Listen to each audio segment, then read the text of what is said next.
Bienvenidos una semana más. Hoy les traemos una inquietante leyenda que nos hemos traído de México, un país maravilloso en sus mitos, su cultura, sus fábulas, pero no será lo único de hoy, no. Así que no se lo pierdan, que empezamos otro Enigmas de la Historia.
Hay lugares hermosos en el mundo, con construcciones de la naturaleza que nos muestran la belleza de este planeta nuestro tan especial.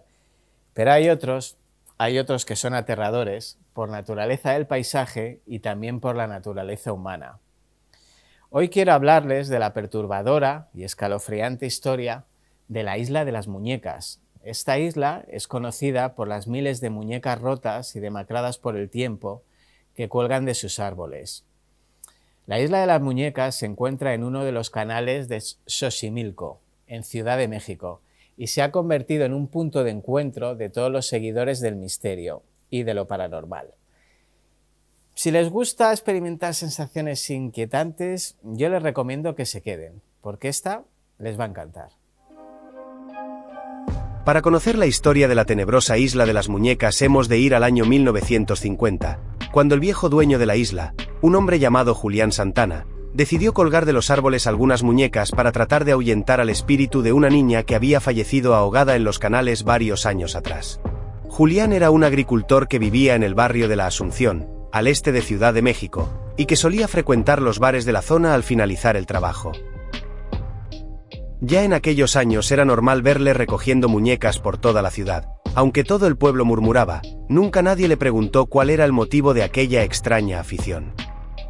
Con el paso del tiempo, y cuando ya había recogido una gran cantidad de ellas, Julián decidió instalarse definitivamente en la isla. Su traslado motivó más murmullos y rumores, cada vez más sombríos sobre la burda obsesión de Julián con las muñecas. Las esquinas cuchicheaban con la historia de que el pobre Julián había encontrado una muñeca abandonada flotando en el agua poco tiempo después de aparecer el cadáver de una niña que se ahogó al quedar atrapada por las raíces de un lirio y que ese suceso le trastornó tan profundamente hasta convertirle en un perturbado. A partir de entonces, Santana aseveraba ser víctima de insólitos fenómenos. Nunca llegó a revelar de qué tipo de fenómeno se trataba. Él siempre los relacionó con el hecho de no haber podido salvaguardar a aquella pobre niña. La culpabilidad le atenazaba tanto que en la pérdida de su cordura tomó una decisión turbadora: colgar las muñecas a modo de ofrenda a los espíritus para proteger su casa. El hallazgo del cadáver de la niña dominó hasta tal punto a Julián que comenzó la espinosa tarea de buscar muñecas para colgarlas de los árboles de la isla y ahuyentar de este modo a los espíritus que, según él, empezaron a visitarlo con frecuencia. Pero esas presencias no eran lo único que le atormentaba. También percibía los lamentos de una mujer y escuchaba un susurro de ásperos pasos que le vigilaban por la isla. La extraña leyenda que rodea a la Isla de las Muñecas tuvo un final digno de ella.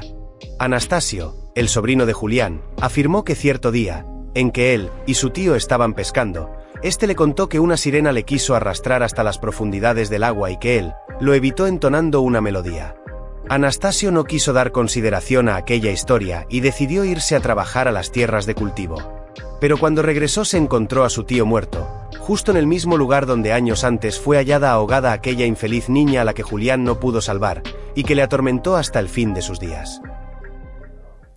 Pues la muerte de Julián no simbolizó el final del interés del público por la Isla de las Muñecas, sino todo lo contrario.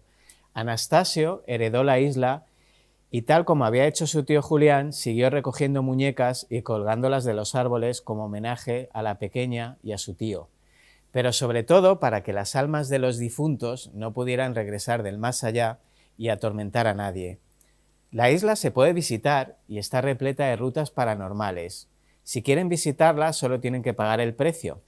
Ya saben, llevar una muñeca que les salve de los espíritus. ¿Leyenda o realidad? Pues ya saben ustedes que estamos rodeados de mitos y miedos, forman parte de nuestro pasado, presente y futuro.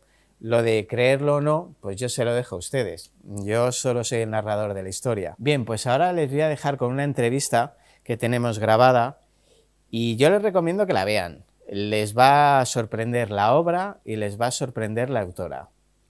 Ya luego me cuentan. Muchas gracias. Bueno, pues hoy os traemos una persona muy especial para mí. Yo la tengo un especial cariño, como he dicho. Tenía muchísimas ganas de poder entrevistarla. Ella es Belén Hernández. Muy buenas, Belén. Hola. Estoy encantadísimo de que poder entrevistarte y poder emitirlo en el programa. Y bueno, traes hoy tu libro, Las debilidades del Führer. Lo voy a mostrar aquí a la cámara. Espero que se vea bien. De todas formas, iremos poniendo imágenes. Con este libro quedaste finalista del Premio Planeta 2022. Así es, una alegría. Con todo lo que eso contrae, porque eso es que está muy bien escrito. Yo doy fe de que sí, pero tiene muchísimo mérito, ¿eh? Hombre, para cualquier escritor de cualquier lugar del mundo, sinceramente es un subidón de moral y también de reconocimiento profesional, evidentemente. Entonces, ya te digo, fue todo un subidón y sobre todo es que yo ya ni siquiera estaba pendiente ni del fallo ni nada de nada. O sea, yo me enteré porque me lo dijo mi madre, que lo estaba viendo en las noticias. Hombre, es que yo creo que es el premio más importante que hay, ¿no? Sí, hombre, es el más prestigioso. Actualmente también es el que está mejor dotado económicamente. Y quieras que no, pues el que te respalde un nombre como Planeta, pues eso ya parece que es garantía de que lo que haces es bueno. Que no tendría que ser así, ¿eh? Que también eso es un poco injusto y un poco caer en las redes del marketing. Pero bueno, es como manda el sector literario. Ah, pero es una plataforma estupenda de todas formas. Al final la publicidad que te hacen es maravillosa. Sí, claro, evidentemente. No, yo no me quejo. Bueno, estas debilidades del Führer está inspirada en la Alemania nazi, pero no es una novela normal inspirada en la Alemania nazi, como pues, no sé cuántas se pueden escribir al año, pero se escriben muchísimo, es un tema muy recurrente y es súper original. A mí la puesta en escena, luego el transcurso y el final de esta primera parte me ha parecido muy original. Y bueno, ¿cómo se te ocurrió esto? ¿Cuál fue la semilla de esta novela, Belén?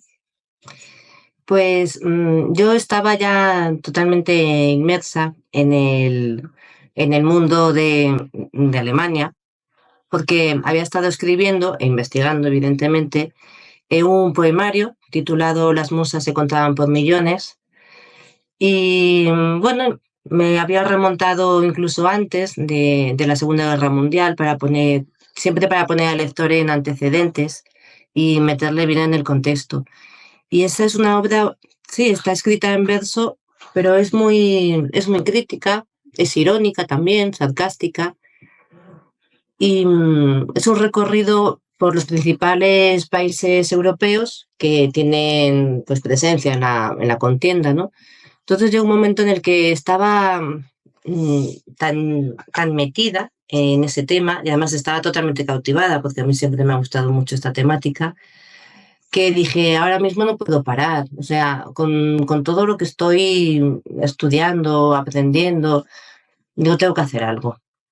Solo que mi objetivo no era tanto hacer una novela eh, ambientada, bueno, en la Segunda Guerra Mundial, como hacer un homenaje a, a mi pastor alemán, que bueno, pues ya hace muchos años que falleció, pero yo con él siempre he tenido una relación muy especial y le quiero, y yo el sentimiento que tengo hacia él pues le mantengo vivo todos los días. Entonces yo sabía que en algún momento le tenía que hacer un homenaje. Entonces se fueron dando los ingredientes y me puse a escribir las debilidades. ¿Y en qué momento histórico nos situamos? ¿Cuándo empieza la novela? ¿Cuándo empieza la historia? Pues exactamente comienza en un escenario además muy emblemático, más todos los escenarios son reales, que es con la apertura del zoológico de Berlín, el Garten Berlin Zoo, en más o menos pues en el 1844 fue cuando empezó a construirse y se convirtió en un centro de ocio social dentro de la sociedad civil berlinesa.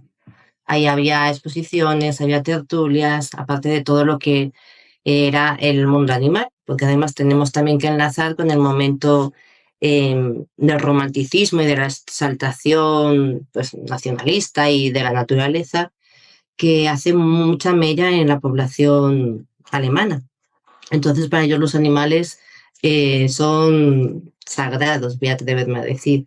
Así que ese era el mejor escenario para comenzar. Así que partimos de años previos, evidentemente, a la Primera Guerra Mundial y ya vamos enlazando, porque bueno, es un día a día muy interesante de la vida civil y de la vida política, porque también me parecía muy importante poner en antecedentes a los lectores para que puedan comprender incluso pues, muchos aspectos de la novela y el tratamiento que le doy, porque eso sí, no se centra en los campos de concentración, no. Eso ya está muy utilizado y con con todo respeto, evidentemente es uno de los momentos más tristes y decadentes del ser humano, pero a mí me interesaba más centrarme en la vida civil alemana. Sí, por eso decía que es una novela distinta. Al final no caes en todos los tópicos, que es lo más sencillo al final para la hora de emocionar al lector, es caer en esos tópicos de esos malditos campos de concentración. Me hablabas del pastor alemán, que es una raza que yo creo que está ya siempre ligada a todo ese emblema nazi, ¿verdad? Pero ¿cuál es el papel del pastor alemán en esta historia? Bueno, el papel es el hilo conductor para hacer interactuar a los personajes literarios, ficticios, que yo creo, con los personajes reales de la historia, porque evidentemente el propósito es llegar a Hitler, además al círculo primario de Hitler, meterme en casa de Hitler, como quien dice. Y sobre todo con el propósito también, evidentemente, de dar a conocer pues, el verdadero origen de la raza, porque, como bien dices, está totalmente vinculado a la ideología nazi. De hecho, yo creo que casi el 80% de la población se piensa que fue una creación de los nazis y nada más lejos de la realidad. Fue creado muchísimo antes de que llegasen al gobierno los nazis. Eso sí, tristemente se convirtió en una herramienta maravillosa para sembrar el terror en los campos de concentración. Pero el origen del pastor alemán es totalmente noble. Sí, es tan injusto para ellos, ¿verdad? El que siempre se les asocie a Claro, siempre esa tenemos la agresividad. imagen, claro, la imagen de los perros rabiosos ladrando a los tobillos de los pobres judíos. Y no, a ver, evidentemente, como siempre suele pasar, es el ser humano el que asalvaja a todo y violenta todo. Sí, porque además es un animal muy noble. Mm. Es que yo no puedo decir otra cosa porque es que es mi debilidad.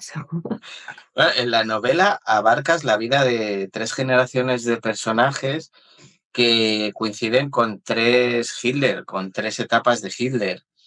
Y así a grandes rasgos, eh, ¿a qué Hitler podemos encontrarnos en cada etapa?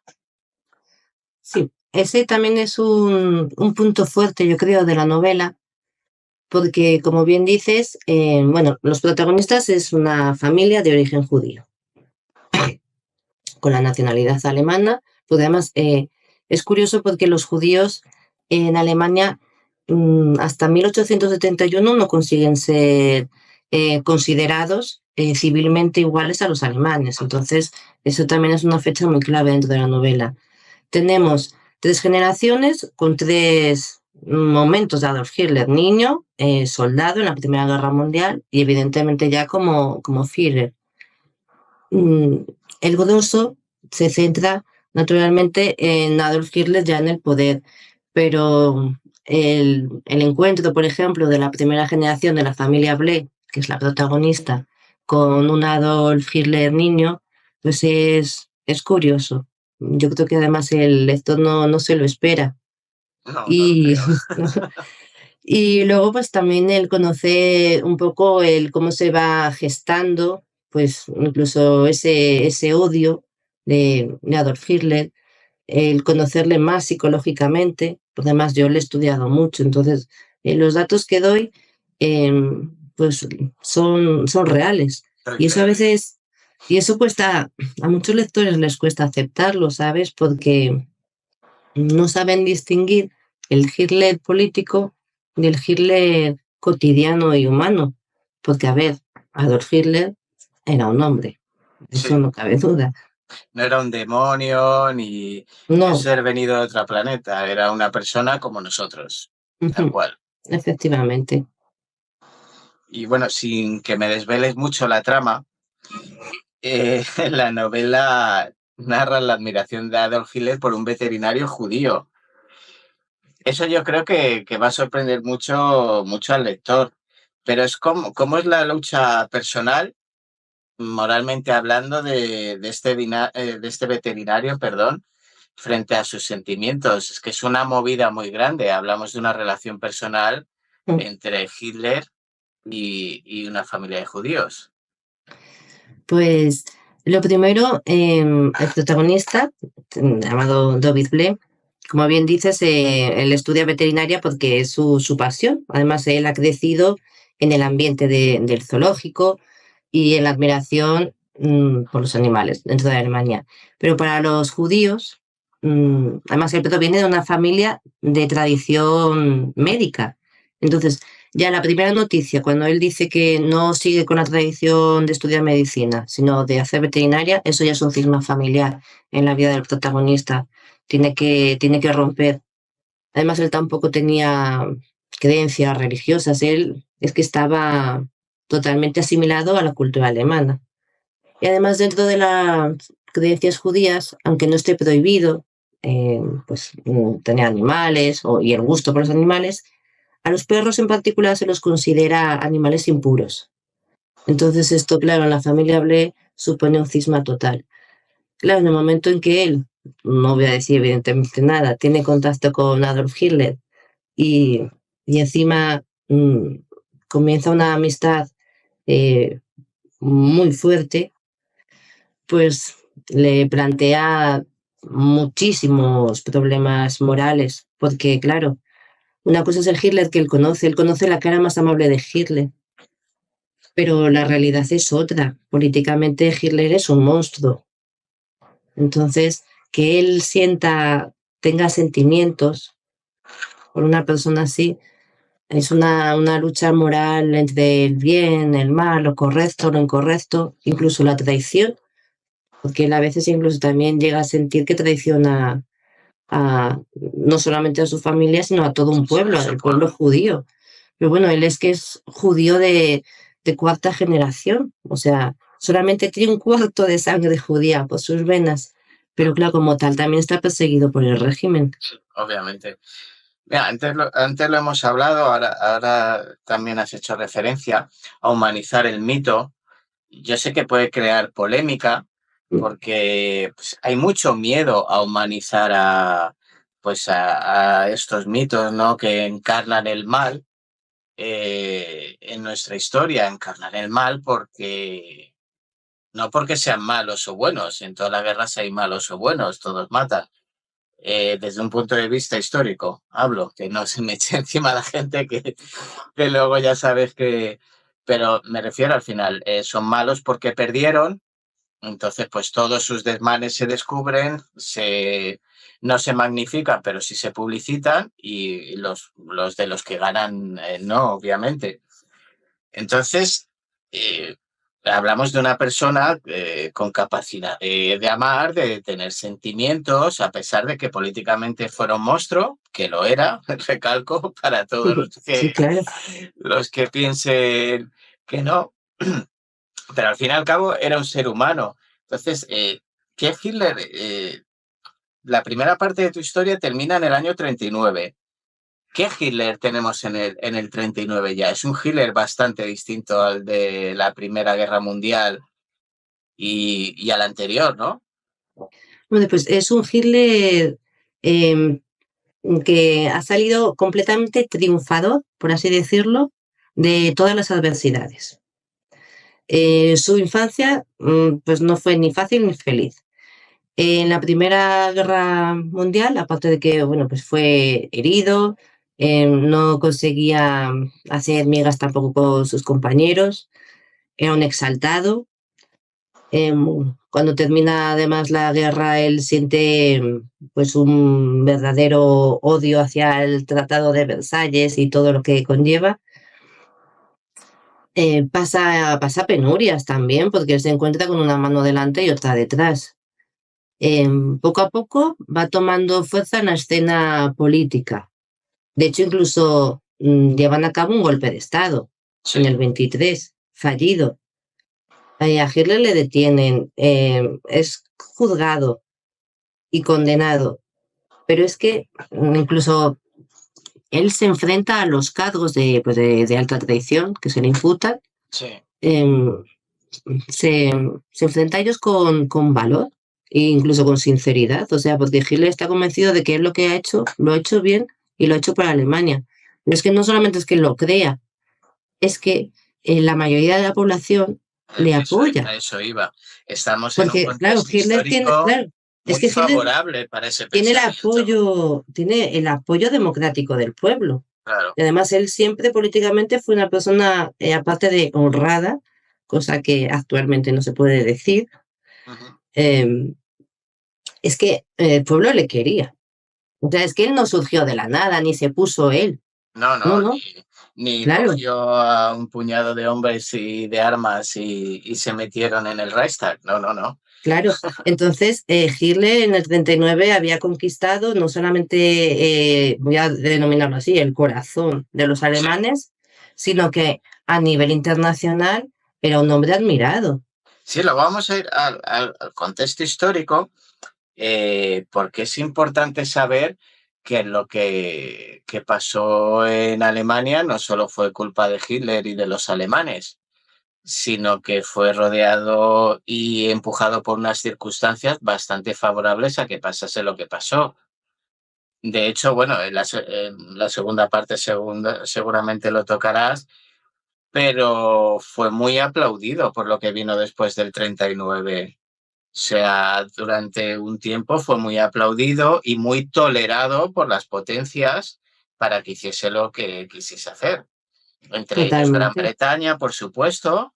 Italia, ni te cuento, Benito Mussolini y él eran grandes amigos, eran inseparables, y se le permitió, y Estados Unidos, sí, en el año 40 fue portada de la revista Time como Sí. hombre del año.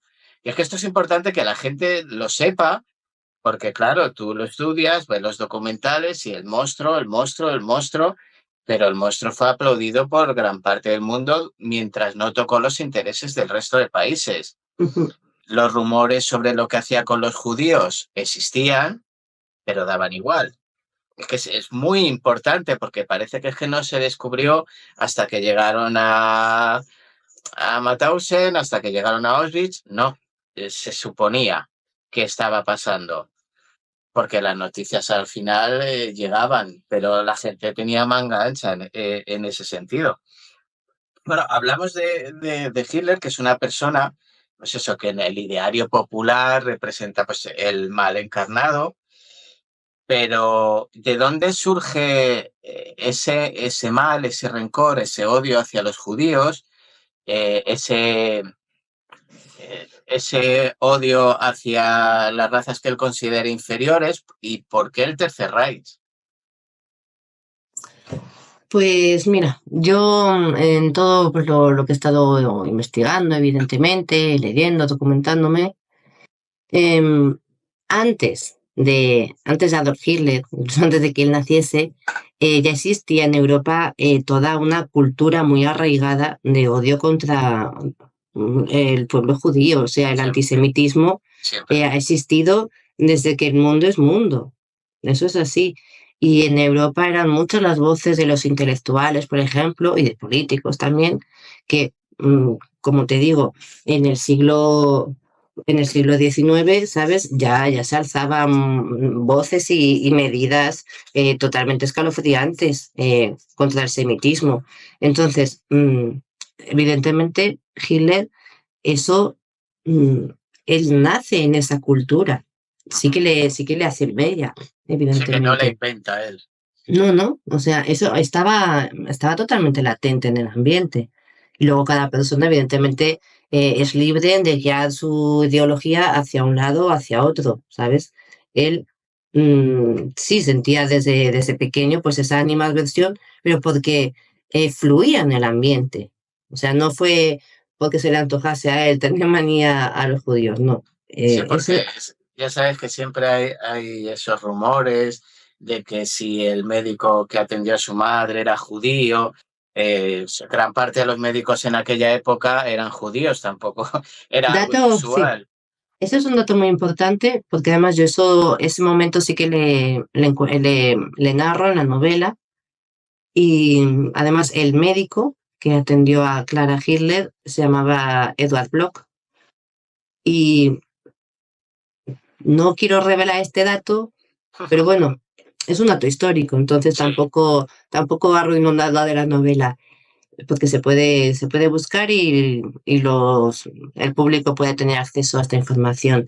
Ese hombre, en el 1940, Edward Bloch, se las agencia para acercarse a Adolf Hitler cuando ya es totalmente Führer, no era fácil acceder a él, y, y le pide ayuda a Adolf Hitler, porque claro, está totalmente asediado por la Gestapo, él y su familia, y sabe que tiene los días contados pues para que le deporten a un campo de concentración o sabe Dios. Y Adolf Hitler le salvó la vida. O sea, Adolf Hitler a Edward Bloch con toda su familia los manda a América. Y de hecho él murió pues de anciano, o sea, como una persona normal. Es que es O sea, súper importante que la gente sepa de dónde venía el antisemitismo. Como has dicho, bueno, aquí les echamos, los echó Isabel la Católica sí. unos cuantos siglos antes. Por eso te digo que es que el antisemitismo ha estado en la historia de la humanidad desde el principio de los siglos.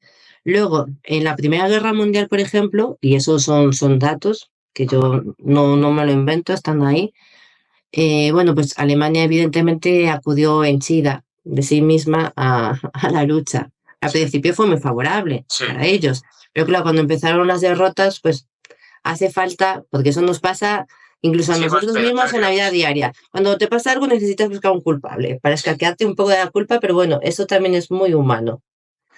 Y sí que es cierto que el número de judíos que acudieron a filas fue mínimo, porque además ellos, entre que sus creencias religiosas son pacifistas y no se consideraban ciudadanos alemanes para unas cosas, pero para otras mantenían su estilo de vida judía. Entonces, acudieron pocos. La mayoría no llegaron a entrar en batalla, o sea, ocuparon puestos, pues, por ejemplo, de médico en intendencia. Y de hecho, y esto también es verídico, pues cuando llegaban, pues no, ahora no recuerdo exactamente la fecha, pero en plena Primera Guerra Mundial se les dio permiso a los judíos que estaban en el frente para que acudiesen cada uno a sus lugares de origen para inscribirse en un censo y poder dar fe, por así decirlo, de que estaban cumpliendo con sus deberes como ciudadanos alemanes en la guerra. O sea, tuvieron que inscribirse. en un censo judío para que hubiese ese dato. Y evidentemente murieron pocos, ¿sabes? Acudieron pocos, murieron pocos. Entonces, al término de la guerra, con unas condiciones, eh, yo, bajo mi punto de vista, bastante injustas para el pueblo alemán, después de ser derrotados, Ujú. porque ellos solos no provocaron la guerra. Entonces, que se intensificase ese antisemitismo, pues también hasta cierto punto entraba dentro de esa lógica de derrota y de rabieta, voy a Sí. denominarlo. Al final, vamos, en casi todas las historias que uno lee del pasado de Europa, de nuestro continente, es que a los judíos siempre se les echó la culpa prácticamente de todo. Mm. Había epidemias, se les culpaba, se perdían guerras, se les culpaba, etcétera, etcétera.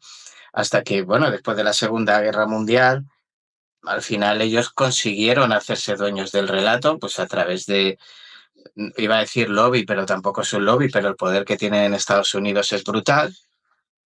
Estados Unidos, una comunidad importante que controla el relato es judía. Por eso viene en gran parte el reconocimiento en la Segunda Guerra Mundial a los campos de concentración, esa reparación, digamos, sentimental de todo el planeta hacia ellos, viene porque ellos ya consiguieron controlar el relato, pero no fue ni más, vamos, ni más ni menos la única vez que el pueblo judío pagó el pato de la ruina de un país. Efectivamente. Hombre, a ver, yo por ejemplo creo que es un pueblo que se merece pues todo el respeto del mundo, porque a ver, pagar con, bueno, nunca se llega a poner la cifra exacta, ¿sabes?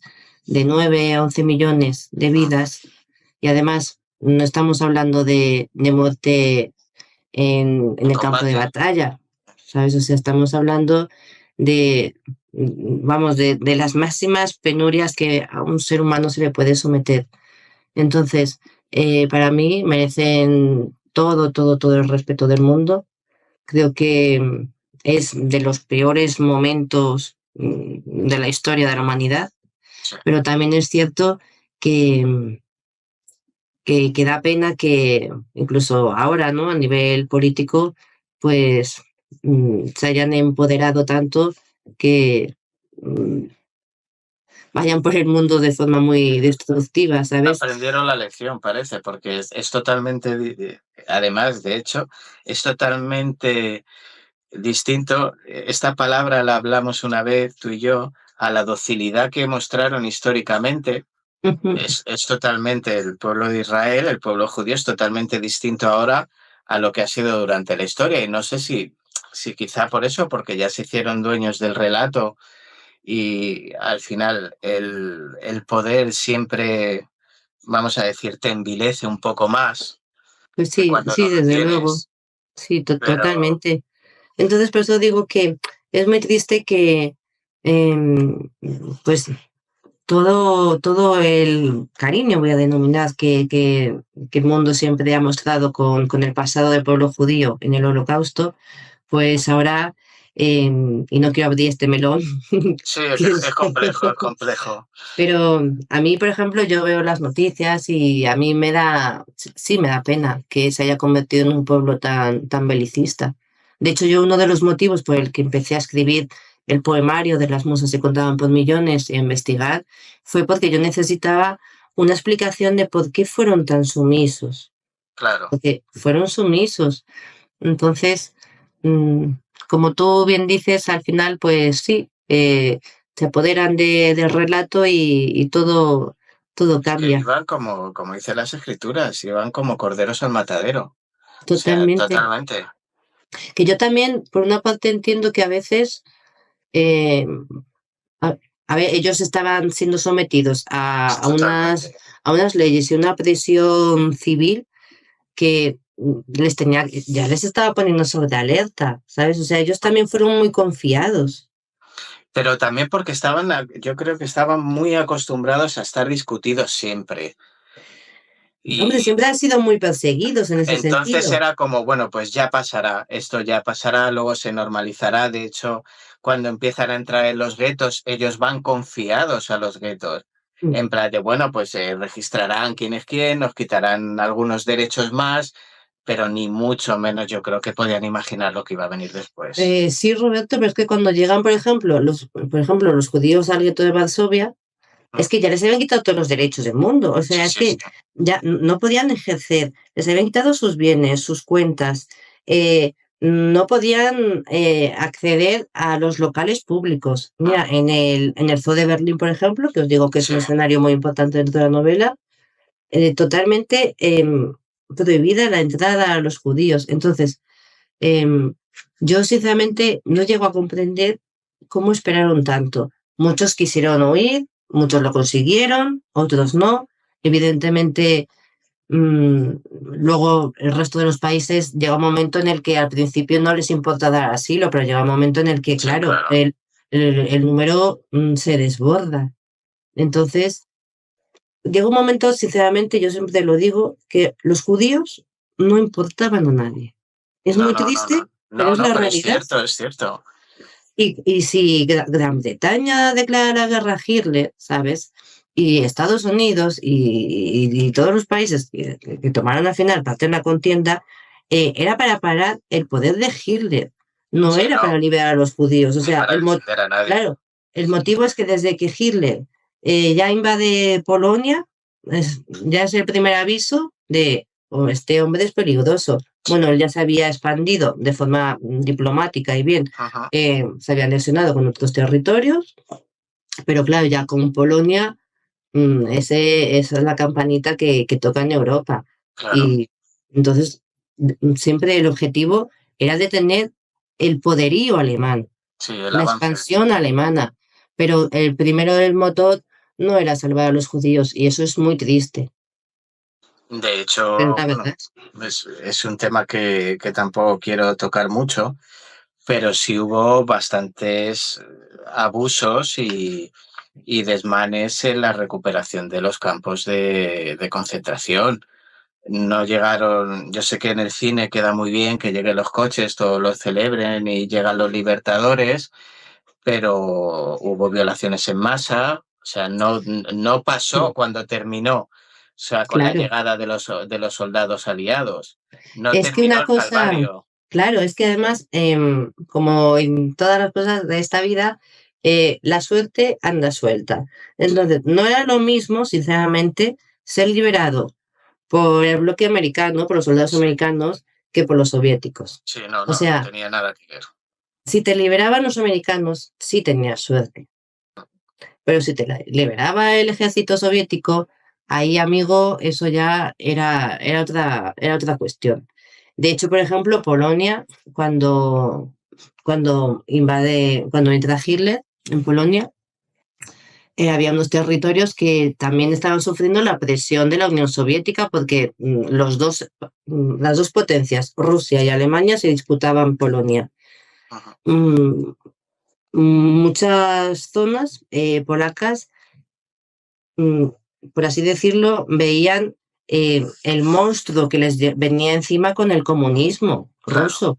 Entonces, para ellos, la entrada de Alemania era como su salvación, solamente que no fue así porque, bueno, las pretensiones de Hitler, evidentemente, también era limpiar de judíos a Polonia. claro. Pero en un primer momento Polonia sí que hubo ciertos sitios donde vieron la entrada de Alemania como la salvación de Sí, las en garras principio del sí, comunismo. en principio Solamente sí. que Polonia, yo es que es un pueblo que le tengo un especial cariño porque creo que ha sufrido Muchísimo, muchísimo. el estar entre dos vecinos Sí, peliagudos, como digo entre yo. el nazismo y el comunismo.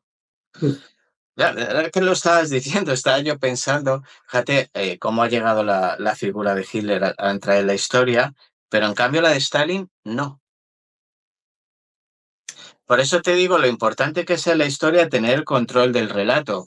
Y Ujú. vuelvo a repetir, volvemos a hablar históricamente, no personalmente. Personalmente para mí son despreciables ambos, pero no, no, y es un demonio incluso mayor Stalin Hay un chiste una vez me contaban que no había persona que haya matado más comunistas que el propio Stalin. Sí, porque los mataba de hambre. Sí, sí, o sea, ciertamente. Entonces, la figura de uno está siendo vilipendiada constantemente. De hecho, en redes sociales tú no puedes nombrar a Hitler, te lo bloquean, pero en cambio Stalin, sin problema. Ya no te hablo de Mussolini o Franco, que puedes hablar abiertamente. De hecho, hay vídeos de Francisco Franco circulando por las redes sociales felicitando las Navidades. O sea que fíjate a dónde hemos llegado a parar. Y bueno, para terminar, como sé que has investigado un montón, que te has documentado sobre el Holocausto, sobre Alemania y has tenido acceso pues, a mucha documentación y muchas cosas, yo sé la respuesta, pero quiero que me A ver, que miedo me das. me la contestes y me la razones, porque en esto seguramente vas a tratar sobre el Tratado de Versalles. ¿Fue inevitable esto que pasó con Hitler? Su subida al poder, sus aires de grandeza, sus aires de conquistador. Sinceramente, yo creo que eh, el destino iba poniendo a Hitler en el camino de recuperar el pueblo alemán y supo hacerlo bien. O sea, el gobierno de Adolf Hitler para los alemanes fue un gobierno totalmente próspero. Y sí que fue sacando poco a poco a Alemania pues, de muchísimas presiones y de una injusticia abusiva, abusiva, por así decirlo. Entonces, Alemania, lo siento mucho, en esos momentos sí necesitaba a Adolf Hitler y lo tuvo y Alemania brilló. De todas Porque formas, además Adolf Hitler no es el tonto psicótico que nos sí, venden en muchas sí, sí, películas. O sí. sea, un hombre que hizo lo que hizo era un hombre inteligente, era un hombre reflexivo, ¿sabes? Yo, por ejemplo, tengo una biblioteca bastante prohibida, por así decirlo, que me ha costado mucho y muchos sustos también el poder conseguirla, pero tengo un libro que son las transcripciones de las conversaciones que solía tener Hitler después de cenar pues, con sus invitados y con su gente más cercana. Bueno, pues si yo te dejo ese libro, o se le dejo a cualquiera, y obviamos el nombre de Adolf Hitler, Sí, y tú lo lees, en la mayoría del relato vas a decir, este hombre tenía más razón que un santo. sí. O sea, y frases de esas lapidarias que te quedas con ellas y que te hacen reflexionar, solamente que, claro, eh, en la vida como en todo, depende de quién firme en los contenidos, Es lo que hemos ¿sabes? hablado antes, de quién gane, Ujú, totalmente. porque quien gana tiene el relato. De todas formas, yo siempre he pensado, y creo que coincidimos, con un tratado de Versalles más justo, sin sumir a Alemania en la pobreza y en la humillación, como hicieron, hubiera sido más difícil un Hitler en el poder con una Alemania más próspera. Hombre, realmente es que, claro, si nos remontamos, Adolf Hitler es fruto e hijo, por así decirlo, de la Primera Guerra Mundial, de los Exactamente. resultados de la Primera Guerra Mundial. O sea, fue entonces con el armisticio y con el Tratado de Versalles cuando se empezó a configurar, por así decirlo, el tablero para eh, que ascendiese al poder Adolf Hitler y sus aires expansionistas, el peligro comunista y evidentemente el estallido de la Segunda Guerra Mundial. Todo fue fruto de la Gran Guerra. Eso es así. Ese es el origen del mal, la En Gran ese Guerra. sentido es que al final lo piensas y está todo tan encadenado y tan inevitable, porque aquí en España con Franco, al que también tildan de ignorante y de bobo, entonces digo, pues si estuvo 40 años, ¿cómo de bobos éramos los demás? Pero bueno, eso ya es otro cantar. No abras ese melón tú tampoco. Sí, pero no, es que me alucina, fíjate, no tengo nada que ver con la ideología franquista, todo lo contrario. Pero al final, como historiador, cuando estudias la historia, pues tienes que saber reconocer las cosas. Y al final era otro predestinado a gobernar España, ya no solo por el caldo de cultivo nacional que teníamos, que hacía muy difícil que esa Segunda República sobreviviese, sino por el contexto internacional, porque hasta le vino bien que Alemania perdiera la guerra y Estados Unidos temiera el expansionismo comunista y por eso lo mantuviera en el poder. O sea que ese susto que tenían ellos a que Alemania perdiera la guerra y Estados Unidos lo sacara a gorrazos de España, al final les vino bien. Les hubiera dado históricamente igual que ganara Alemania o que ganara los aliados. Con lo cual, al final, muchas veces es que no se puede luchar contra el destino político. No, es que parece que viene dado, es un caldo de cultivo y como bien dices, no se puede luchar. O sea, se dan las circunstancias perfectas, por así decirlo. Incluso, vamos a decir, se alinean los planetas. Sí, total.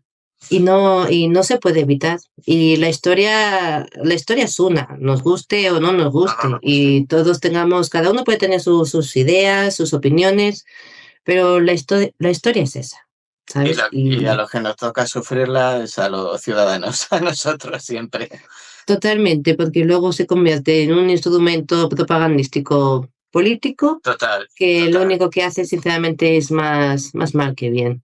Sí, porque al final es alimentar odios, o sea, mantener odios siempre vivos, eso sinceramente es absurdo. No beneficia a nadie. Y además, me da porque son ideas, ideologías que no se pueden trasladar al momento histórico de ahora. Es totalmente imposible. Están en un contexto histórico, en un momento y protagonizadas por unas personas que ya no existirían en este contexto histórico y que no se puede tener.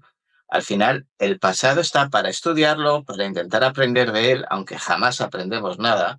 No, nunca. Nunca aprendemos nada, pero sobre todo para analizarlo y ni honrar ni denigrar, analizar como historiadores. Luego ya el público que haga lo que quiera. Yo personalmente, por supuesto, desprecio a todos los dictadores de todos los sentidos y de todos los colores. Y cuando te digo todos, te digo todos. O sea, desde las, en teoría, dictaduras comunistas, que no tiene sentido porque si es comunismo no es una dictadura, con lo cual si es una cosa no es la otra, pero bueno, eso ya es estudiar más aparte. O cuando a alguien llaman fascista, que no tiene nada que ver con el nazismo, que no tiene nada que ver con el franquismo. Entonces yo creo que hay que leer un poquito más y analizar los contextos para entender por qué pasaron las cosas. No hubo unos iluminados que hicieron unas cosas de repente porque abstraían al pueblo y el pueblo se embobaba, ¿no? Cada cosa tiene su sentido histórico y su porqué. Belén, cariño, muchísimas gracias por estar aquí. En Enigmas de la Historia tenía muchísimas ganas de hablar contigo en el programa porque tú y yo hablamos mucho, o sea, fuera de programa, pero tenía muchas ganas de que la gente conociera el libro, Las debilidades del Führer. Lo voy a enseñar otra vez, aunque ya te digo que pondremos imágenes. Y pues eso, muy agradecido de que hayas compartido esto con nosotros. Espero que la gente aprecie mucho lo que has hecho, haya sabido entender el cómo lo has hecho y el por qué. Yo imagino que si son inteligentes sabrán hacerlo. Y te mando un besote muy fuerte y esperarte en plató cuando puedas venir. Ya sabes, siempre agradecido. Pues igualmente. Pues un besazo. Un beso.